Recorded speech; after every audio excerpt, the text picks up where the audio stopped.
तो दोस्तों कैसे हैं आप सभी। दोस्तों आज हम पढ़ने वाले हैं नेहरू के समाजवाद की परिसीमाओं के बारे में। इसको हम विस्तृत जानकारी के साथ पढ़ने वाले हैं, तो आप लोग वीडियो में बने रहिएगा। नेहरू का राजनीतिक अभिस्थापन 1920 के उपरांत आरंभ हुआ, जब वह यूरोप तथा संसार की विस्तृत यात्रा पर निकले। उन्हें रूस के समाजवाद ने बहुत प्रभावित किया, परंतु शीघ्र ही उनकी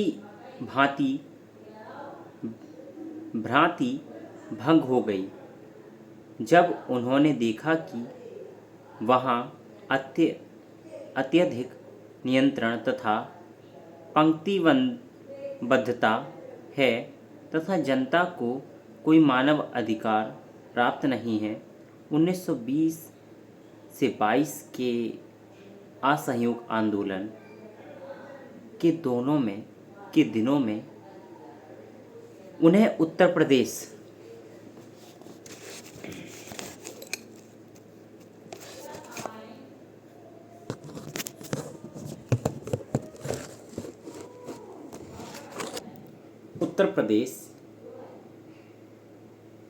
के ग्रामों को देखने का बहुत अवसर मिला था और उन्होंने देखा कि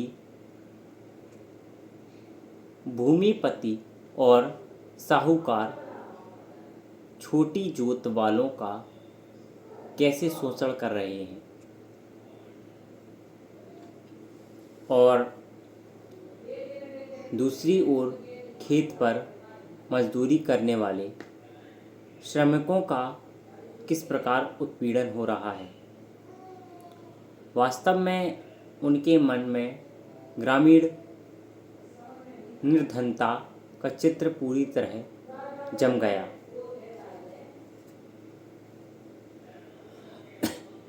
उसके फलस्वरूप नेहरू ने मार्क्सवाद और प्रजातंत्रीय समाजवाद से प्रेरणा ली।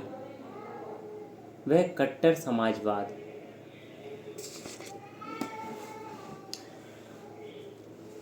समाजवाद विरोधी राष्ट्रवादी तथा समाजवाद के समर्थक बन गए।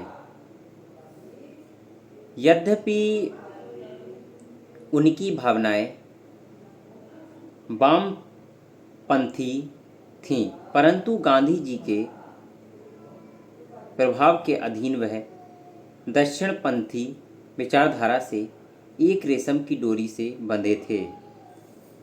वह गांधी जी को अपना गुरु और पथ प्रदर्शक मानते थे और लोग भी उन्हें गांधी जी का उत्तराधिकारी मानते थे।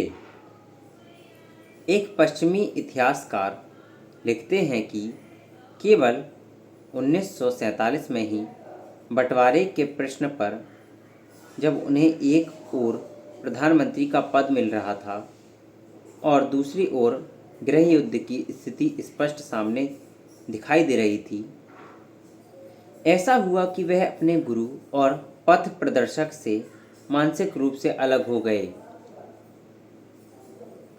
भारत के पुनर्निर्माण तथा सामाजिक पुनर्गठन के लिए बहुत सी वैकल्पिक विचारधाराएं सामने थीं। एक छोर पर गांधी विचारधारा के लोग थे जो अहिंसा द्वारा क्रांति लाना चाहते थे, जिससे विकेंद्रीकरण हो, ग्रामीण समाज लगभग आत्मनिर्भर हो,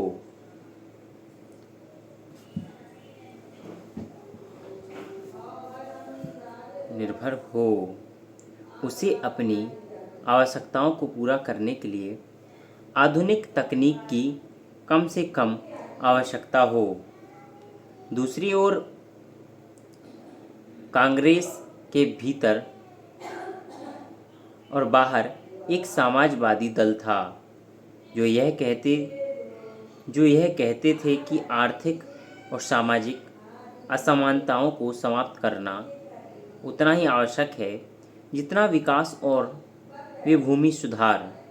अधिकार, सामाजिक स्वामित्व तथा निजी क्षेत्र पर कड़ा नियंत्रण हो ताकि अधिक से अधिक समानता लाई जा सके। स्वतंत्र दल, जिसके कई समर्थक कांग्रेस दल में भी थे, भूमि सुधारों को भारतीय संविधान में दिए गए संपत्ति के मौलिक अधिकार का उल्लंघन मानते थे। इसी प्रकार ऊंची कर की दरों को, अनेक नियंत्रणों इत्यादि को प्रोत्साहन विरोधी मानते थे और यह कहते थे कि राजकीय क्षेत्र उत्तम प्रबंध करने में पूर्णतः असमर्थ रहेगा। ये सब संभवतः रूस के उदाहरण से शिक्षा लेते थे और आज उनका यह तर्क ठीक सिद्ध हो रहा है। स्वतंत्रता के उपरांत पंडित जवाहरलाल नेहरू की अध्यक्षता में कांग्रेस दल ने ऊपर लिखित विचारों के बीच एक सामन्वय स्थापित करने का प्रयत्न किया। रूढ़िवादी लोगों ने प्रयत्न किया कि नियंत्रण कम से कम हो, परंतु उस समय समाजवाद की एक लहर सी चल रही थी जिसको रोकना संभव नहीं था। संवैधानिक रूपरेखा संभवतः जानबूझकर ऐसी बनाई गई थी कि उसमें समाजवादी जो स्पष्ट दिखाई दे और कार्यान्वित हो। संविधान की उद्देशिका प्रेम्बल में जो नेताओं के उद्देश्यों का, आकांक्षाओं का ठीक ठीक दर्पण है कहा गया है। हम भारत के लोग उस बात का संकल्प लेते हैं कि हम भारत को एक संपूर्ण प्रभुत्व संपन्न लोकतांत्रण गणराज्य, इसमें समाजवादी शब्द जानबूझकर जोड़ दिया गया था, बनाएंगे। तो दोस्तों, ये एक वेरी मोस्ट इम्पॉर्टेंट क्वेश्चन था। आपको कैसा लगा कमेंट बताएं।